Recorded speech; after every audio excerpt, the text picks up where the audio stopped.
성도 여러분 안녕하십니까? 오늘 함께 묵상할 말씀은 계시록 9장의 내용입니다.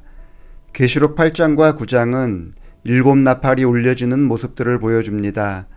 7나팔의 전체적인 내용은 하나님의 말씀에 순종하지 않는 배도한 백성들과 또 참 하나님의 백성들을 핍박하고 하나님을 대적하는 세력에 대해서 하나님께서 부분적으로 심판을 예언하고 있습니다. 여기서 부분적인 심판이라는 의미는 본문의 내용에 3분의 1이라는 숫자가 자주 나타나기 때문입니다. 계시록 9장에서는 5번째와 6번째 나팔이 울려 퍼지는데 이슬람을 통하여 동로마 제국이 심판받는 장면을 예언적으로 보여줍니다. 로마 제국은 하나님의 백성들을 많이 핍박하였습니다. 그렇기 때문에 하나님에 의해서 심판을 받게 됩니다. 로마 제국은 395년에 동서로 분리되었습니다. 서로마 제국은 476년에 망하고 동로마 제국은 1453년 이슬람 세력인 오스만 투르크에 의해서 멸망하게 됩니다. 하나님께서는 이슬람 세력이 일어나서 로마를 괴롭히고 정복하게 되는 과정을 5째와 6째 나팔을 통해서 묘사한 것입니다. 간단히 이 내용이 이슬람 세력을 보여준다는 것을 살펴보도록 하겠습니다. 7절과 8절의 말씀입니다. 황충들의 모양은 전쟁을 위하여 준비한 말들 같고 그 머리에 금 같은 관 비슷한 것을 썼으며 그 얼굴은 사람의 얼굴 같고 또 여자의 머리털 같은 머리털이 있고 그 이빨은 사자의 이빨 같으며. 황충은 메뚜기의 일종입니다. 이 메뚜기 떼가 몰려오는 것 같은 황충의 등장은 사람들을 공포스럽게 만들었습니다. 그런데 여기 묘사된 황충의 모습을 가만히 살펴보면 이슬람을 대표하는 아랍 사람들의 모습을 묘사했다는 것을 확인할 수 있습니다. 금 같은 관은 아랍 사람들이 머리에 쓰는 터빈을 생각할 수 있고 여자의 머리털 같은 그 머리털의 모습은 당시 아랍인들이 머리를 길게 늘어뜨리는 모습을 묘사하는 것입니다. 어떤 사람들은 이슬람의 등장으로 묘사했다고 말하는 이 재림교회의 해석이 너무나 어거지 같다는 말을 하기도 합니다. 그런데 6번째 나팔에 기록된 사건을 해석해 나가는 가운데 이 해석이 얼마나 정확한 해석인지를 확인하는 장면이 나옵니다. 그것은 15절의 말씀입니다. 내 천사가 놓였으니 그들은 그 연월일 시에 이르러 사람 3분의 1을 죽이기로 준비된 자들이더라. 15절의 말씀은 이슬람 세력이 얼마나 활동적으로 사람들을 괴롭히게 되는지를 보여줍니다.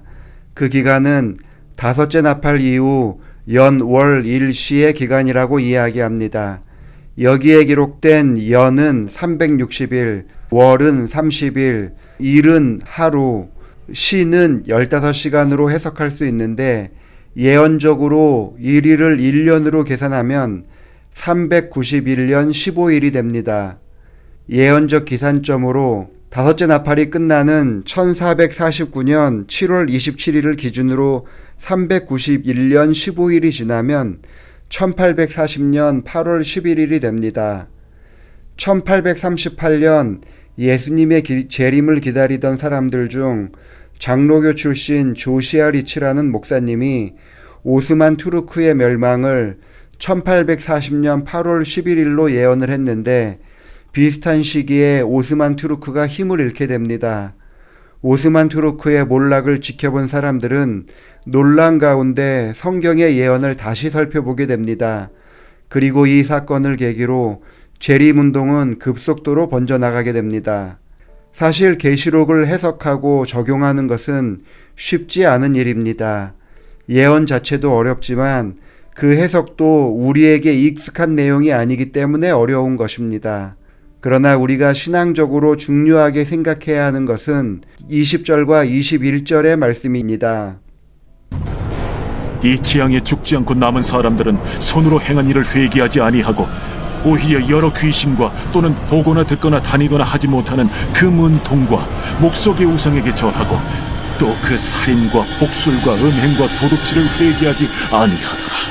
하나님께서는 예언을 통해서 타락한 백성들을 심판하고 계실 때에도 그들은 회개하지 아니하였습니다. 20절에서도 이러한 재앙에 죽지 않고 남은 사람들이 회개는커녕 오히려 우상을 섬겼다고 이야기합니다. 21절에서 그들은 십계명에 언급된 죄악들에 관해서도 회개하지 않았다고 이야기를 합니다. 하나님께서 예언하여 미리 보여준 사건이 그대로 일어나고 있는데도 그들은 하나님을 섬기지 않았습니다. 하나님을 섬기는 것보다 우상을 섬기는 것이 훨씬 자신들의 욕구를 따르는 일이기 때문이었습니다. 자신들의 욕구를 따르다 보니 사람의 생명을 아끼지 아니하고 음행과 도둑질을 하는 데에도 주저함이 없었던 것입니다. 우리는 말씀의 백성이며 예언의 백성입니다. 하나님께서는 미래에 발생할 일들을 성경의 예언을 통해서 미리 보여주셨습니다. 그렇기 때문에 우리는 나에게 직접적으로 하신 말씀이 아니라 하더라도 그 말씀을 통하여 내 자신을 살펴보고 회개하고 하나님과 더 가까이 나아가는 사람들이 되어야 합니다.